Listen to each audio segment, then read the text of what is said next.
before the arenas, before the awards. This is b4Nashville Live. Have a question for our guest? Send it to us via Messenger. Here's your host, George Davis.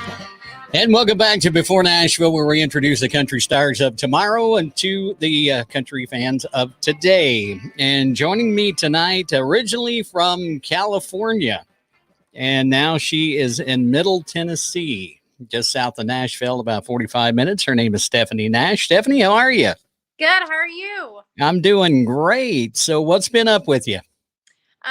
Well, I guess I've been, getting back into traveling. Things are opening up, and Right. I'm doing some more series for the Life of the Farmer. I recorded new music in December. Just had a single come out last week. It's doing pretty dang good, so I'm happy about that. But yeah, just getting back out there. Well, that's great. And speaking of the new single, we're going to talk about that here in a minute, but I'm just going to throw out some numbers real quick because I like to do that. I'm not a numbers guy. I just like to throw numbers out. I guess it makes me sound smart. Who knows? But your latest single so far on Spotify. Now, these are numbers as of about an hour ago. 21,000, almost 21,100 streams. Your, let's see, Time Changes, 140,287 streams. The Best Side of Me, which was your debut single, 242,901 streams. And this is just Spotify numbers, strictly Spotify alone. Never Break, 160,418. You've got a cover of My Heart Will Go On with about 35,000 streams on it. Monthly listeners on Spotify, 14,000. That's amazing. I mean, that's just unbelievable for an independent artist. I mean, so let's start off just talking about Stephanie as a little girl. Whenever you were younger, what made you think that country music is what you want to follow? Or that's the thing you had in your mind to do as a sort of a career? You kind of have dual careers, but we'll say sort of as a career. Yeah. So, honestly, I never expected to get into the music industry. Living in Central California, I grew up in the largest agriculture county in the United States. I thought I would go on. First, my dream was to be an agriculture teacher, and I found out that I'm a little bit biased. I just like dairy cows. So about 3 months into Fresno State, I was like, nah, I just can't do it. It wasn't because I didn't want to teach kids about agriculture. It was mainly because I love the dairy industry so much, and I found a need to stay really close to knowing what we were going through and what we were going to face in the next couple of years. Right.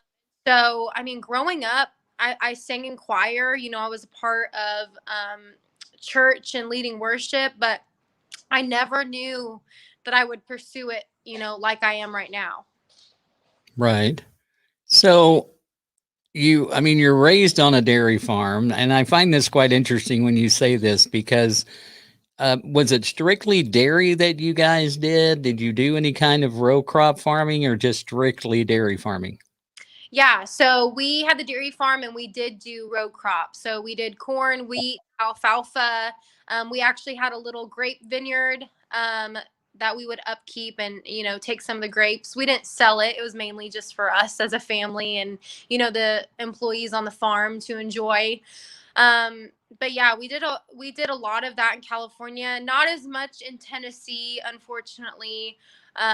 We still do our own crops, but we do have to lease and, buy more product that isn't available in Tennessee. Right. Right.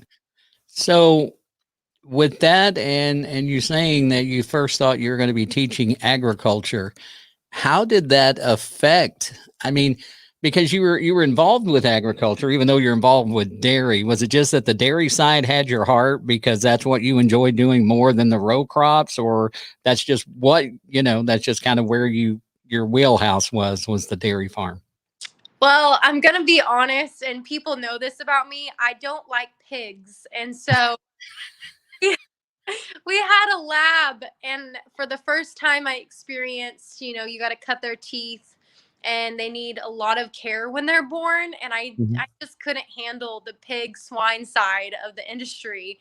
And so I laugh about it because it's funny, but I go back and I think I made the right decision in going just as a dairy major and really learning about, the cow itself, how unique the dairy industry is. And there's so many parts to the dairy industry. It's a very downhill industry since 2008, 2009. And so I think having that upper hand and taking those classes really pushed me to run our farm today.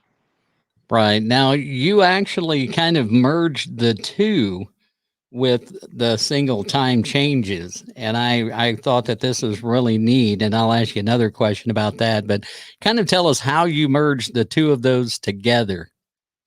Yeah, so time changes. I actually, again, came from Central California.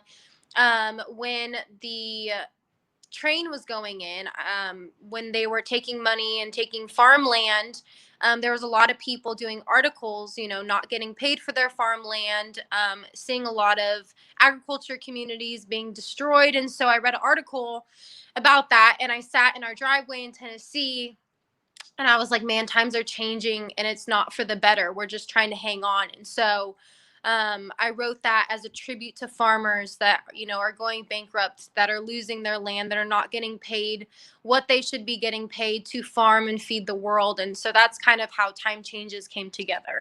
Right. And then you incorporated that into another love that you have, which is the Future Farmers of America.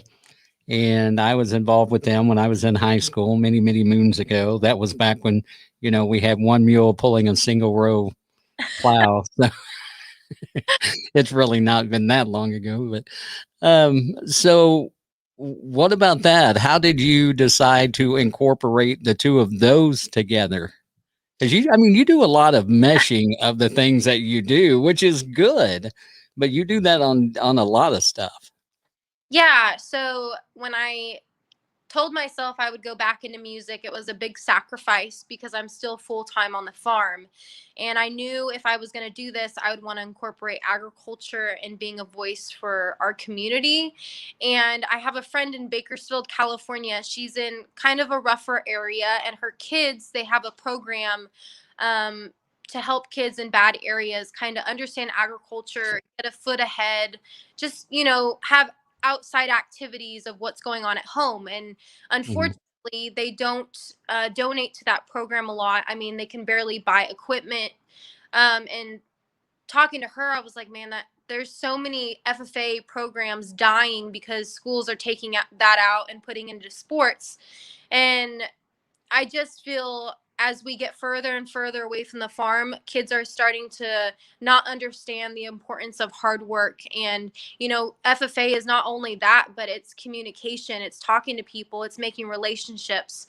And so I found a need for chapter scholarships. And that is why I created the Time Changes Scholarship to give back to chapters that might be facing cut from funding. And that's still ongoing, right? Yeah, I plan on keeping it up. I still have quite a bit of money from my last fundraiser. I'm hoping to do it, every fall. If I can't give it to a chapter, maybe a student out there that is in need. I'm going to try to keep it up as much as possible. I do it, mostly myself, and another company, NGF, has been a big supporter of that scholarship, as well as Caterpillar and a couple of the other people. So hopefully we can keep the scholarship going and keep funding those FFA chapters. Right. Well, and as you grew up on the farm. Your first job was farming naturally, and then you get into music and you're singing around the farm. You're probably singing in the truck, and you're kind of a child of the 90s because you kind of lean to that 90s whenever you pick out like influence and stuff. So who were some of the influences that you grew up listening to? Yeah, so I mean, especially in the Central Valley, people think California is just beaches and, big cities, but Central Valley, George Strait loved coming to Fresno because It was all farmers, and we'd go and have a good time at concerts. So I remember that growing up. George Strait would come 2 or 3 times a year to the Central Valley. I'm a huge fan of Leanne Rimes and Martina, mostly because I think they're underrated artists, and man, they can sing. They can Mhm. sing, and it's authentic, and just the songs they produce and put out. Um, I really connect to that kind of lyric and melody and everything that they put out. And there's so many. I love Brooks and Dunn. That gets my rocky side country twang out. I mean, I could go on and on. There's so many. Right. So what is I mean, you write pretty much everything you have, right? I mean, all your songs you write yourself. So who would you classify are some of the influences in your writing style? Oh gosh. I mean, you can't go wrong with Chris Stapleton. I think he's paved a way for bringing back that kind of traditional country music. Um, there, there's just, it's kind of hard to see because I've never, I dive into the songwriting list and who's big on in town, but as we keep going on with country music, it's getting less and less country sounding. And so, Mm. honestly, I tell people this all the time. I don't really listen to new music releases. I don't even play the guitar. So I tend to make my own melody and kind of trying to find my own voice to stand out above the rest. And not only that, but I get to tell my story about being a farmer and kind of growing up in the country music era. Not a lot of people grow up on a farm anymore. And so just being, having some influence in songwriters and singers, I kind of just try to pave my own path a little bit. Right. Right. And you are right because a lot of people don't grow up on farms anymore. The community I grew up in, it was a little like 2,000 people, and that was pretty much everything around there, And the summer jobs, if you lived in town, you worked on a farm. So I mean, I've had experience on the farm. I've been out in the rice fields pulling levees and shooting snakes and that kind of stuff. That's always fun. And there were some cattle. I've had to feed the cattle and stuff like that. But I don't. Theirs wasn't really dairy cattle that I worked with, although I have been on dairy farms a couple of times and done some stuff on that. But with music nowadays, and you kind of summed it up, and I'm going to ask you, what is the biggest disappointment that you have with the current country music? I think we have lost a songwriter in us. I mean, a lot of people depend on big songwriters in town to write a number one song. And, we go back to George Strait and Reba and Ronnie Dunn and all those people that grew up writing their own music and connecting to their music. That's kind of gone in country music nowadays. There's still a couple artists that will write their own music or co-write. Miranda Lambert, I think of her right off the bat. She goes on these big retreats and she makes sure it's raw and authentic. And her journey, I mean, that's somebody that, she can go from Tin Man to Kerosene and just like different every time and not the same melody of the whole album. And I tell Kent all the time, he's my producer, I want this to sound different than last year. And I want it to sound fresh and new. And I want to write it, even if it's a co-write. And so I think everything has been so meshed up together, right? We've gotten into that, I guess they call it bro country. And, I, as a woman, like to write hardcore rock country music. I don't like to write melodies every time. It's got to be a little bit of a mix. So I think we've gotten further away from like writing as a person and being able to sing it and really feel, what we're emotionally feeling instead of just bringing a song to the table and making it sound good. Right, Yeah. right.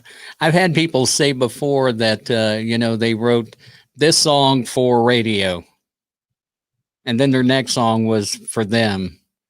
And I've always wondered, why didn't you start with the song for you and see if possibly it wouldn't go to radio?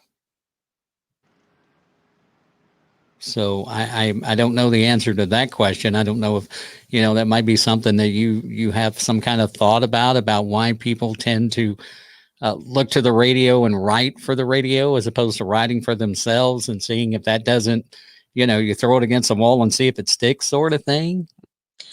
I think people have influencers that lead them because they think it will sell well instead of thinking, I mean, for me, I see where I can push my voice. What kind of note can I reach? What kind of little rip can we get in the guitar for the bridge? I never think what will go good with radio. I think Right. about, how it's produced, how I can sing it, how I think it will influence others. I could care less if I get 3, 4 million streams as long as I'm hitting the right audience and reaching the right people and making it an impact on them. Right. Yeah. Well, and that's, to me, that's the core of country music, is to reach people, to touch somebody in a way that maybe you don't, or they don't think about.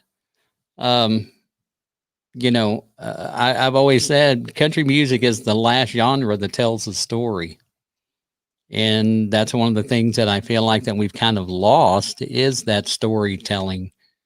Time Changes, that's a perfect example, because you're telling the story about, in the video, when you watch the video, and folks, you can go check it out on YouTube, but it's like you're talking to your dad, I'm thinking, and it's at that point, it's like you're losing the farm due to something, Yeah. and it tells the story of that, and losing the farm, and what you went through, and those kind of things, and you lived that, but there's a lot of stuff out there now, that doesn't tell that story, I don't think. You gave Miranda as an example. Her Marfa tapes are amazing. I love listening to those. The songs that she wrote with Jack Ingram and John Randall, and everything that they did on those, and it's all storytelling.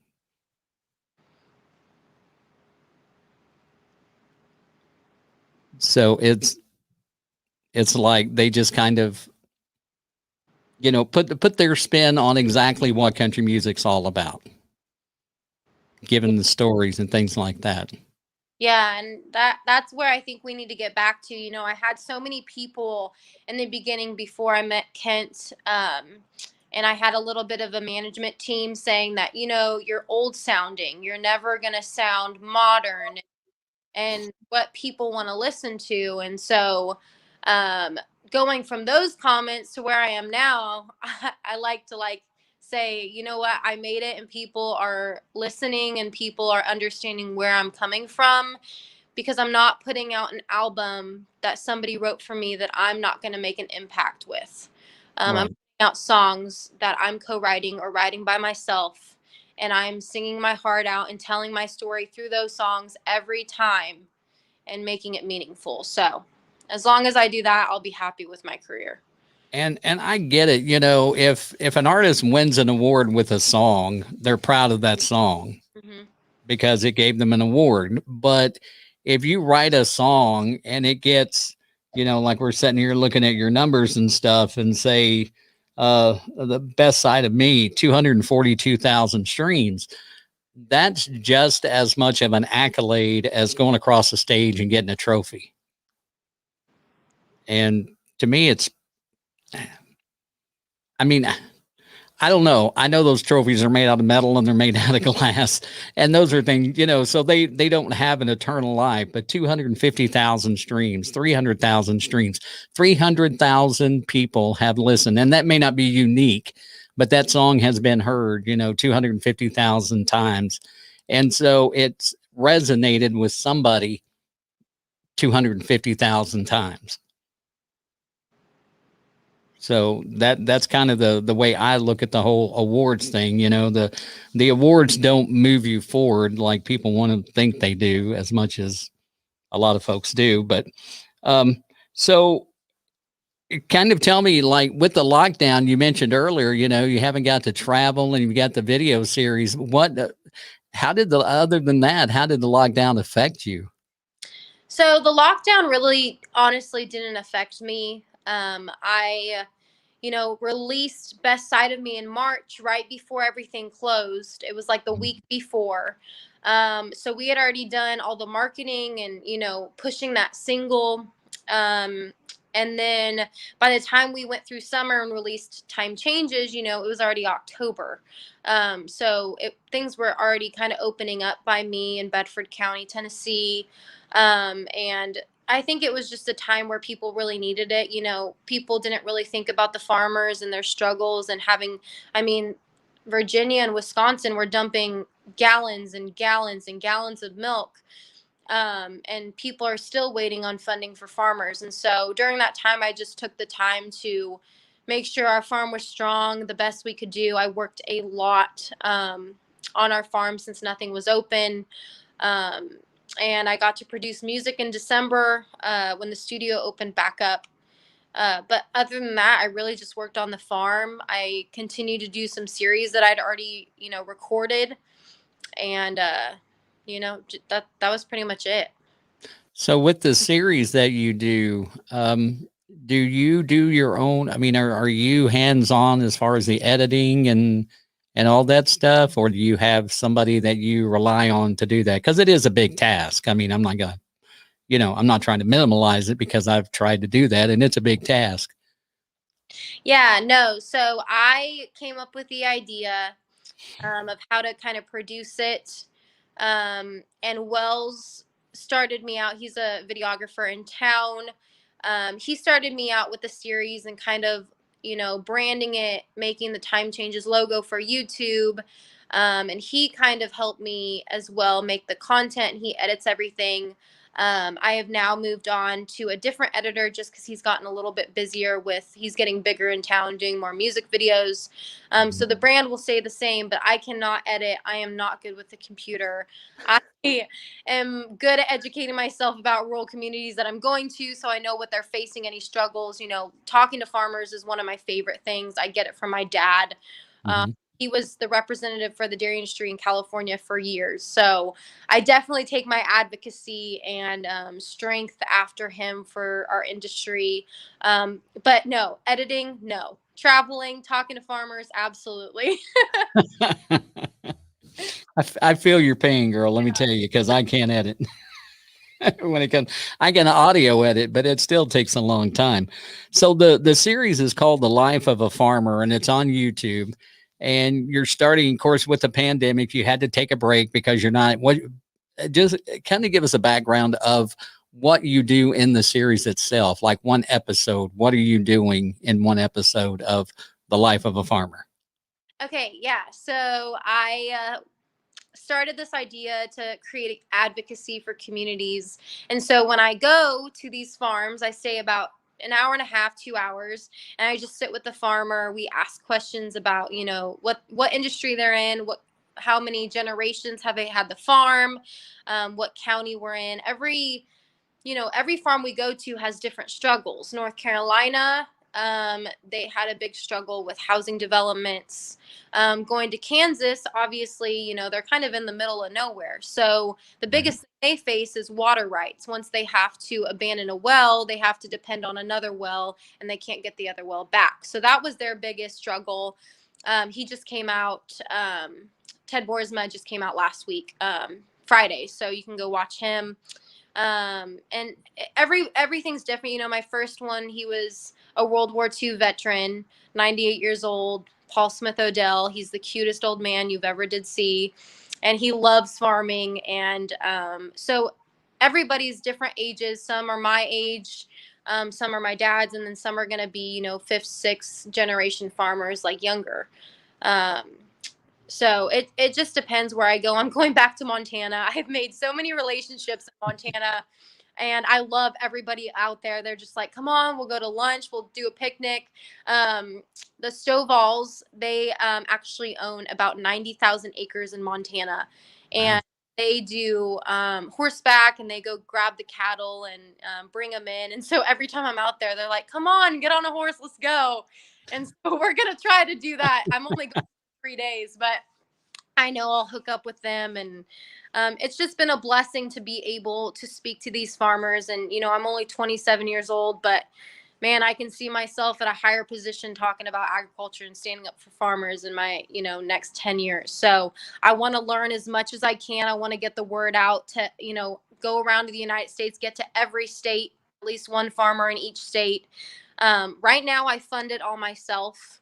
So RFD TV also shows it once or twice a month. Shark Farmer, I've made a relationship with them. So yeah, it's just been a blessing to create these.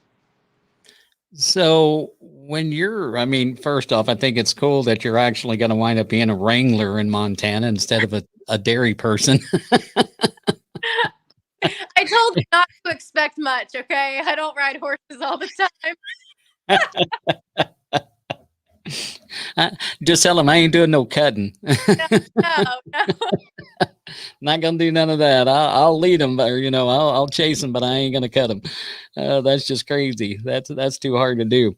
But you're really. I mean, I admire the fact that of what you're doing for farmers, because, like I said, I mean, I grew up in a farming community, and my father-in-law has a very small farm. He used to farm a whole lot more, but he leased a lot of land, and then his health, and so they have about 40 acres that he farms just for whatever.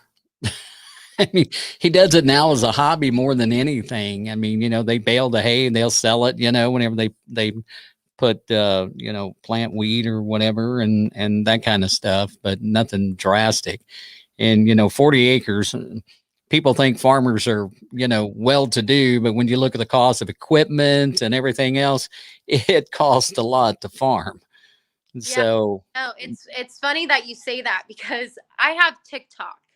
And my TikTok started with, me talking about, funding for farmers, what we've been going through, what's regulated, and it's kind of blown up. Currently, I'm sitting at 103,000 followers. So it's been a great platform, not only for music, but mainly for agriculture advocacy. And so today I went off on a comment that somebody said, well, you're sitting with your $80,000 tractor on your land, and it's somebody that doesn't even know anything about farming and what farmers are going through, bankruptcy, getting grants to just survive right now is a big thing. So yeah, that's funny that you said that because I kind of went off on my TikTok because of that comment today. Right. And the thing, and I'm going to join you on that, because the thing they have to remember, that $80,000 tractor is financed. Yeah, exactly. Yeah. And you have to make payments on that the same as you do your house and your trucks. Yep. And possibly your land. Yep. So, I've heard people say that before, and I have a tendency to get a little testy about that too.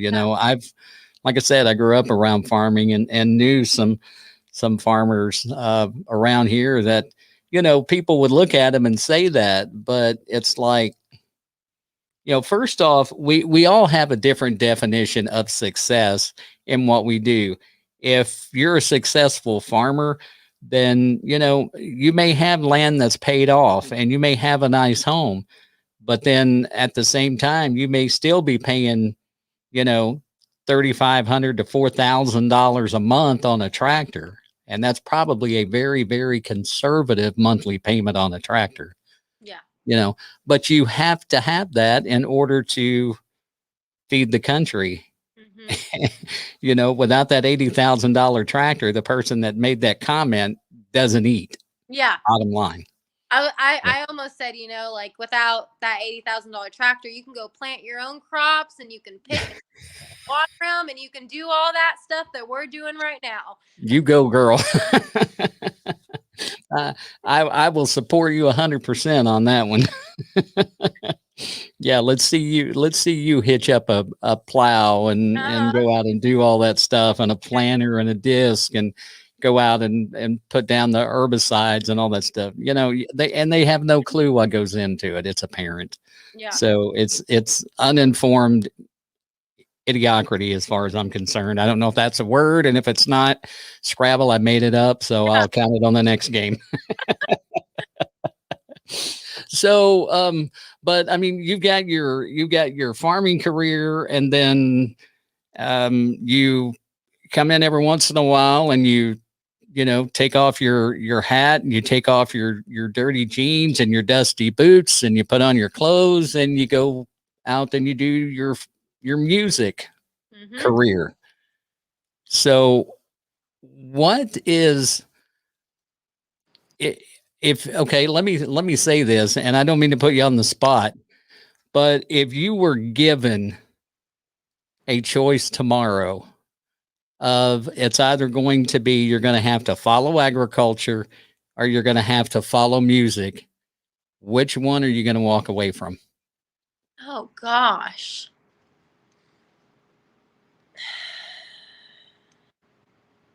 I mean, oh gosh. That's a hard one. I mean, if it had to come down to it, I'd probably end up walking away from music. Right. Yeah, I just would have to. Not because somebody made me. It's Right. because, this is what we moved our whole farm here. We moved, not only employees, but I consider them family. Their kids moved with us. We've had relationships. I mean, my sweet Margarita, my calf feeder, has been with us only 3 years, but she'll probably be with us till the day she can't feed calves no more. So Right. it's the relationships that we keep hanging on to our farm. And unfortunately, I have a priority, especially the last 2 years. Dairy farms are crazy going out of business. I mean, Minnesota last year, I think, lost over 2,000 dairy farms. Georgia was second. We used to have 17 dairy farms in our county when we moved. We only have 2 left. People don't realize that dairy farms, especially, TikTok, we got nothing from the funding for CFAP. We're still waiting.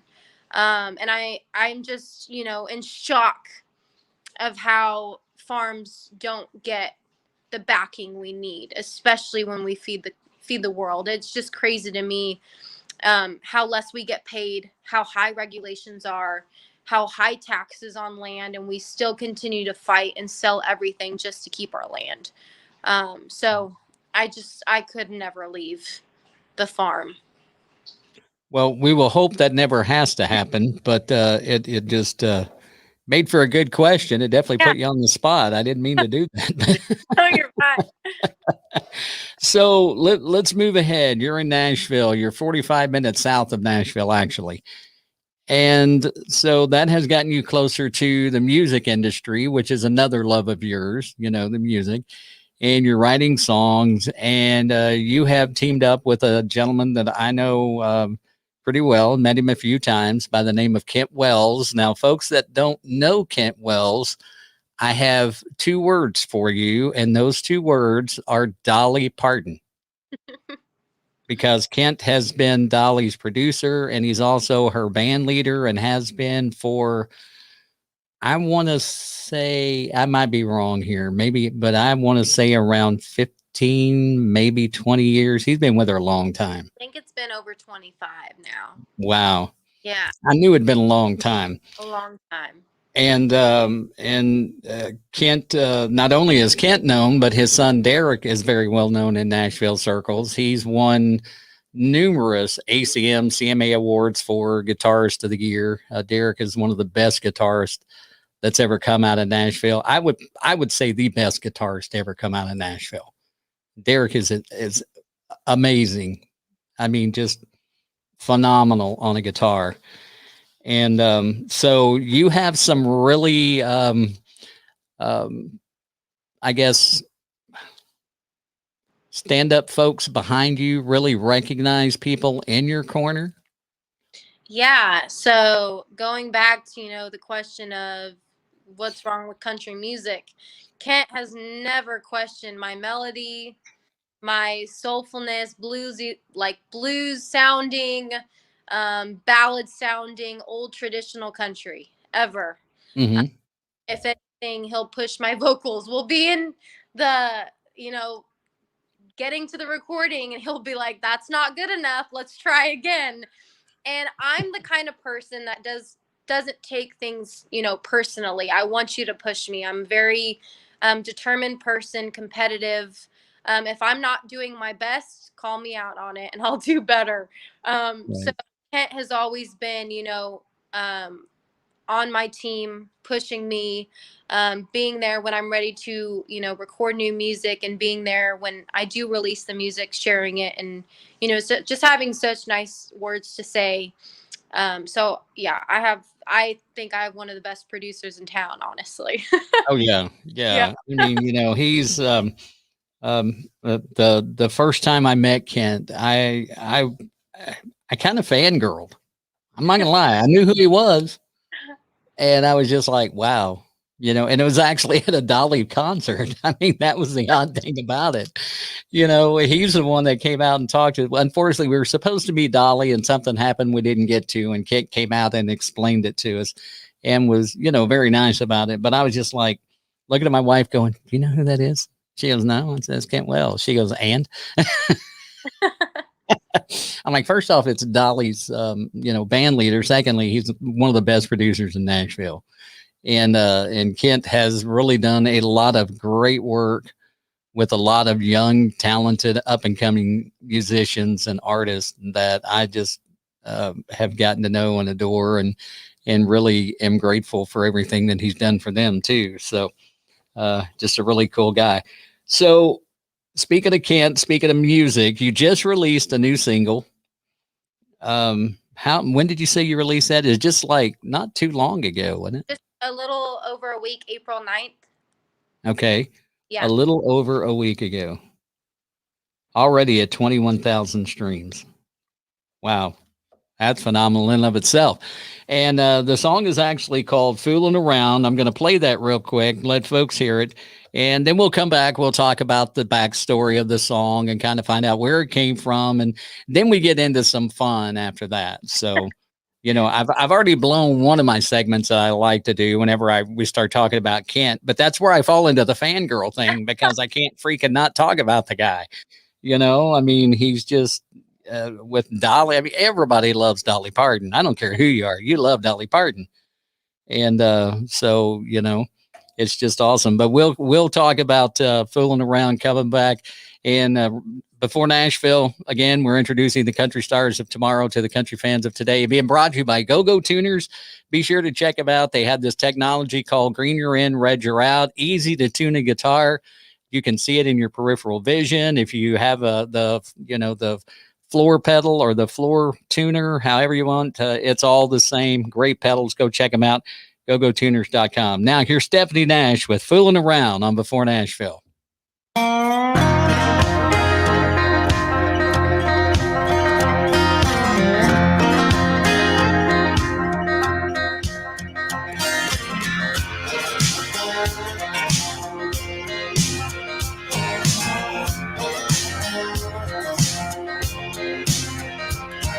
You've done me wrong for the very last time. 3 strikes you're out, and I was never full of doubt. Your hands on her as you leave her with a whisper, but that secret you've been keeping leads to a heartbreaker. I'm gonna need a back road, wrap it up. Let's have a little fun in your 4-wheel Chevy truck, 'cause I don't give up. How your reputation's about to be, your name's going down in history, and I'm not gonna pretend I didn't see you're fooling around on me.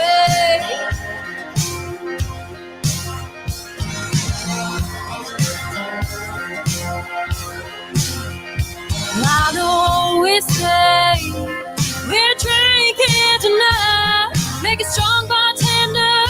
I'm not wasting my life. You can call me reckless. You think I'm insane, but karma ain't a stranger to your cheating ways. I'm gonna need a back row, wrap it up. Let's have a little fun in your 4-wheel Chevy truck, 'cause I don't give up. How your reputation's about to be, your name's going down in history, and I'm not gonna pretend I didn't see you're fooling around on me.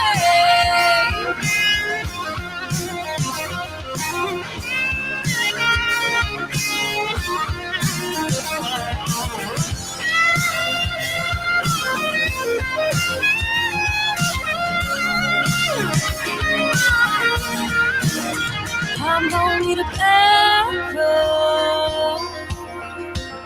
I'm gonna need a back road. Hey, I'm gonna need a back road. Rev it up. Let's have a little fun in your four-wheel Chevy truck. Cause I won't give up. How your reputation's bound to be, your name's going down in history.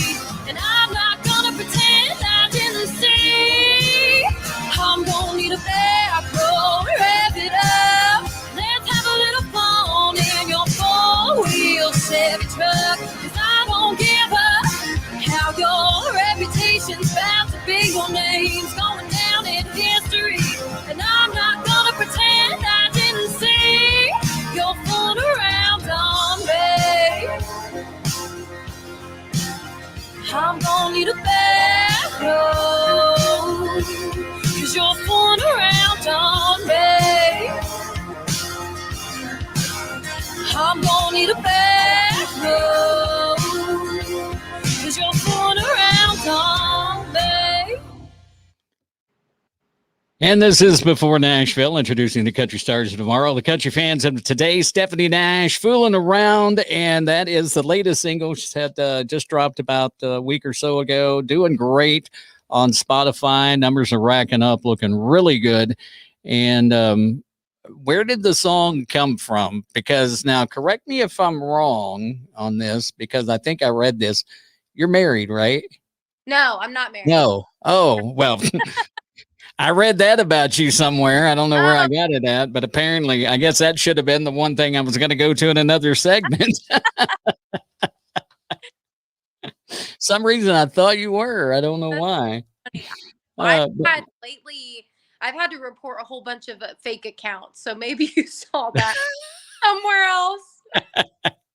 Well, so somebody, some paparazzi got a picture of you with somebody or something and said y'all were married, I guess, because I don't know. But anyway, so we're going to throw that one out. That's a dead question for next time. So any of my podcast friends are watching, don't ask if she's married, because guess what? She's not.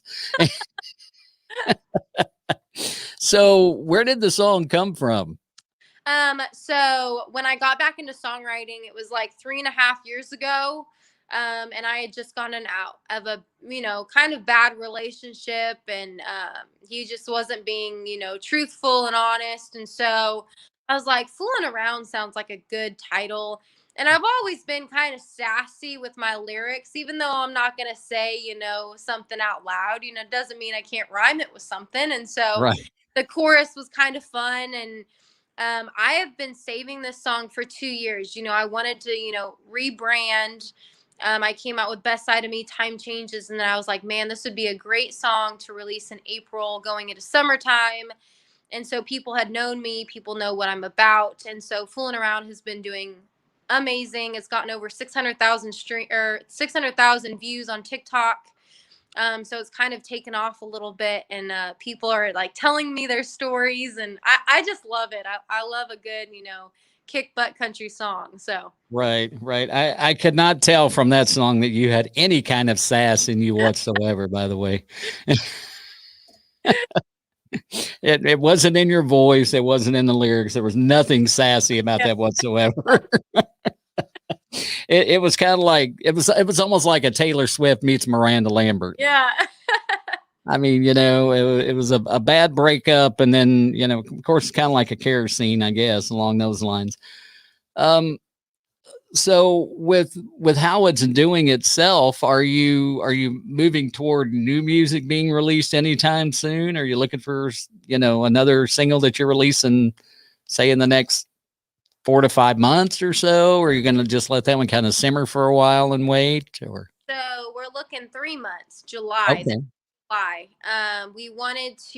wanted to push this, take a little break from radio. I love radio, and I've had a relationship with them. So a lot of radio stations are playing Fooling Around anyways. Mm-hmm.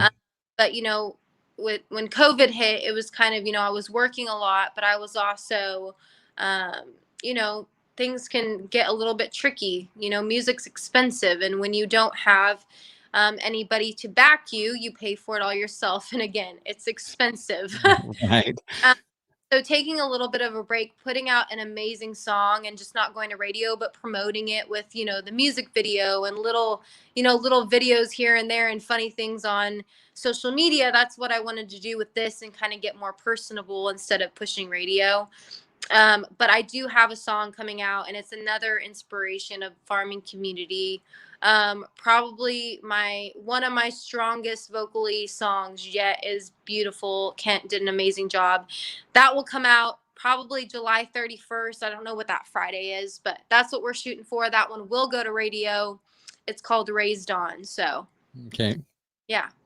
All right. Well, we'll look forward to that one coming out for sure. And your theme is kind of like, with what you've done so far, you've got the reflective, here's me when, you go to like the best side of me. It's kind of like you're opening up yourself. And then you've got this one, which is kind of the sass and the grit. And then, time changes where you're talking more about kind of a political type of thing, I hate to use the word political on that, but that's kind of what it is. Yeah. And so is that kind of, I'm not asking if the political lane's the kind you're going to go in, but that's kind of the way it's going to go. You're like exposing yourself, and then you're going to get into a little bit of fun and sassiness and a little gritty, heavy drums, guitars, that kind of thing, kind of the rockin' side. Is that kind of the way you're seeing this going? Yeah, I think so. Again, with COVID, I don't want to release a lot of music. I want to keep people guessing on what, I'm going to release. And I think it's good to let songs like go for 5-6 months and let people listen to it and explore who you are and follow you.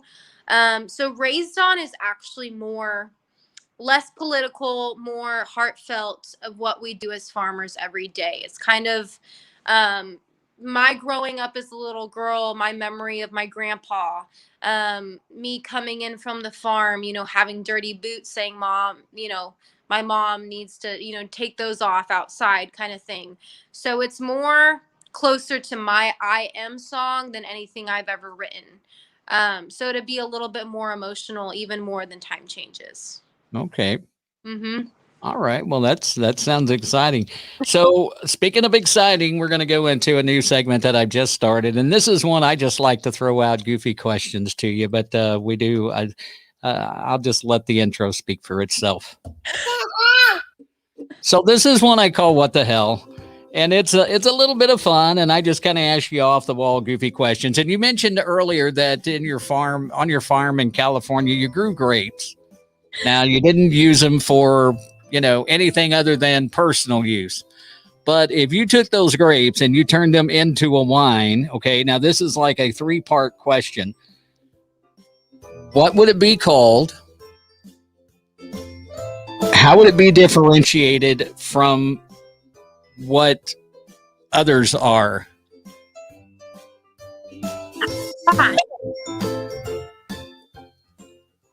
That's so hard. Because every brand has to be different from everything else because it's got to stand out. Oh gosh, can I name it like the moolah? Like that would work. That would work. I don't know. I'm kind of popular like about the sangria, Mm-hmm. Maybe making like a wine that's like mid-sweet, but like you would need to like put some fruit in there to like make the, taste pop in the wine kind of thing. Right. Something interactive with the wine would be fun. Okay. That's a good one. All right. And now since we're on the milk thing. Okay. I'm pulling up a lot of questions about milk. So would or have you ever drank milk from an animal we don't normally drink milk from? No, I have not, honestly. Okay. But I would love to hear a story from anybody that has. The only thing I can think of is like goat's milk, and a lot of people have drank goat's milk. You know, I never have. No, I haven't either. I've had Yeah. goat cheese, but not goat's milk. Yeah, I actually knew a guy in high school, and they raised goats, and he never. I'm not even going to go there because the poor guy, he was a great kid, but it was bad That's so back then. Okay, so if you were a fashion icon and you could start a trend, what kind of fashion trend would you start? Oh man.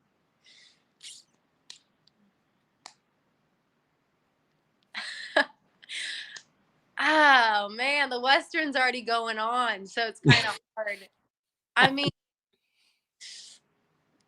bringing those like the Carhartt fashion, like it would just be normal for people to wear, overalls and Carhartt jackets and, be, that just country looking vibe. I would be down with that. I wear my muck boots like constantly, even when I go to town.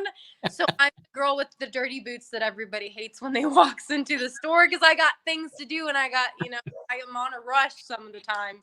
Right. So we're gonna go with that, the dirty farmer look. That ain't nothing wrong with that. I mean, if you could get a ticket to any show or any event in the world, what would that ticket? What would that event be? Oh gosh.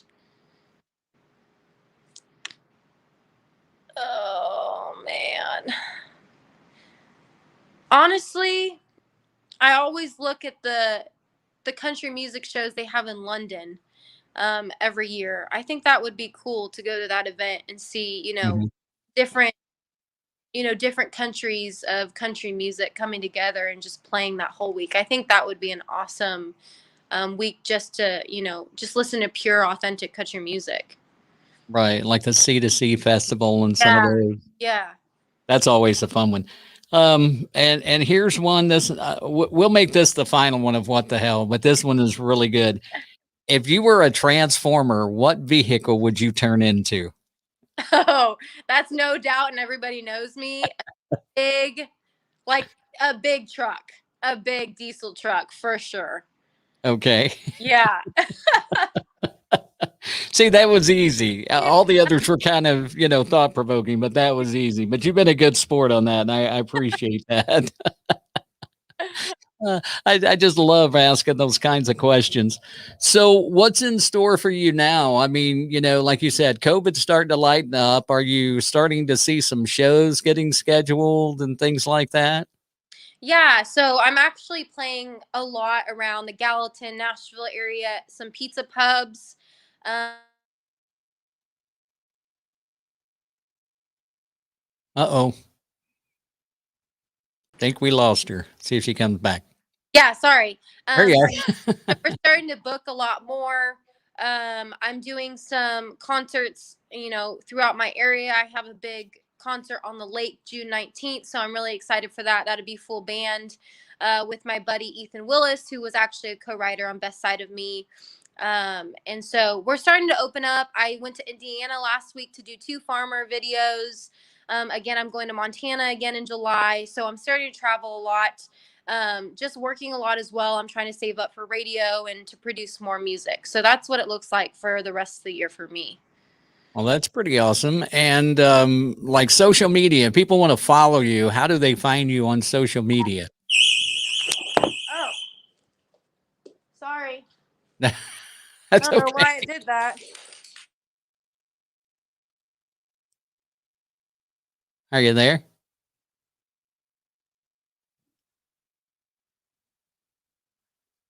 Okay, well, we may have had some issues with Stephanie. That sounded like some kind of an alarm. I don't know what was going on there, so we'll give her a minute.